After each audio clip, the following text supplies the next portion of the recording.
पवित्रा जी की नई बहू ने आज ही घर में प्रवेश किया था। घर में नई बहू के आने से सब बहुत खुश थे।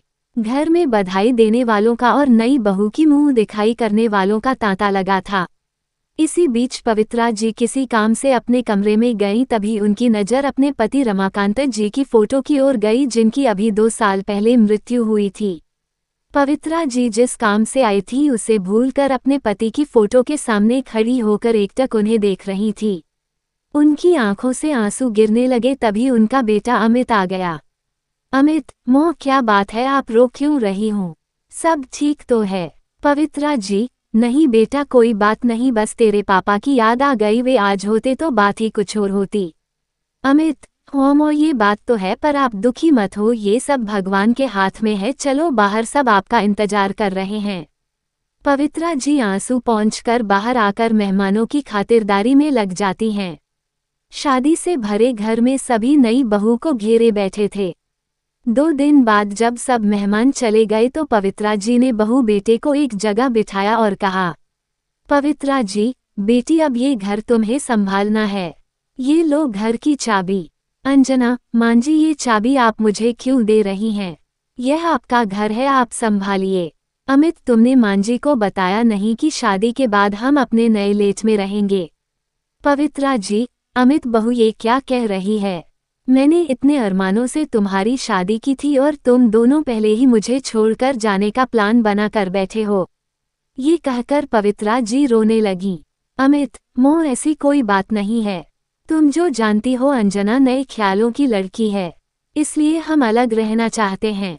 यहाँ यह एडजस्ट नहीं हो पाएगी, हम आपसे कभी कभी मिलने आया करेंगे और आप चाहो तो कुछ दिन के लिए हमारे साथ रहने आ सकती हूँ। ये सुनकर पवित्रा जी को बहुत झटका लगा, उनके पति का स्वर्गवास हो चुका था। इकलौता बेटा अमित भी उन्हें छोड़कर जा रहा था। अब वे अकेले किसके सहारे रहेंगी? यही सोचकर वे रोते हुए अपने कमरे में चली गईं। 2 दिन बाद अमित और अंजना अपने नए घर में चले गए। जाते समय अमित ने मौं से कहा, अमित, मौं मैं आपसे मिलने आता रहूंगा और पैसे भी भिजवाता रहूंगा, आप चिंता मत करो। पवित्रा जी, उसकी तुम चिंता मत करो, तेरे पापा इतना कुछ छोड़ कर गए हैं कि मैं जीवन भर सुख से रह सकती हूँ, तू जाकर अपनी गृहस्थी जमा, मेरी चिंता छोड़ दे। अमित और अंजना दोनों चले गए। उनके जाने के बाद पवित्रा जी फूट फूट कर रोईं। लेकिन अब कौन था जो उनको चुप कराता, इसलिए वे रोते रोते सो गईं। जब उठी तो छत पर जाकर बैठ गईं। इसी तरह कुछ दिन बीत गए। अमित ने अपने नए घर जाकर एक बार भी मौं से बात नहीं की। अमित के इस व्यवहार से पवित्रा जी टूट सी गई थीं। एक दिन पवित्रा जी की बचपन की सहेली उनसे मिलने आई। कविता, अरे पवित्रा कैसी हो? अमित की शादी पर तो मैं आ न सकी, सोचा आज जाकर बहू की मुंह दिखाई कर आती हूँ। बहू कहाँ है? पवित्रा जी, कविता, वे दोनों ये घर छोड़कर चले गए। बहू मेरे साथ नहीं रहना चाहती है। ये सुनकर कविता को बहुत गुस्सा आया। उसने कहा, कविता तू चिंता मत कर, मैं हूं न तेरे साथ। सुन, इस घर को पेइंग गेस्ट बना देते हैं, पास ही कॉलेज है, उसके बच्चे यहाँ आकर रहेंगे। उससे तुझे इनकम भी हो जाएगी और तेरा मन भी लगा रहेगा। पवित्रा जी, लेकिन ये सब कैसे होगा? मुझे तो कुछ नहीं आता।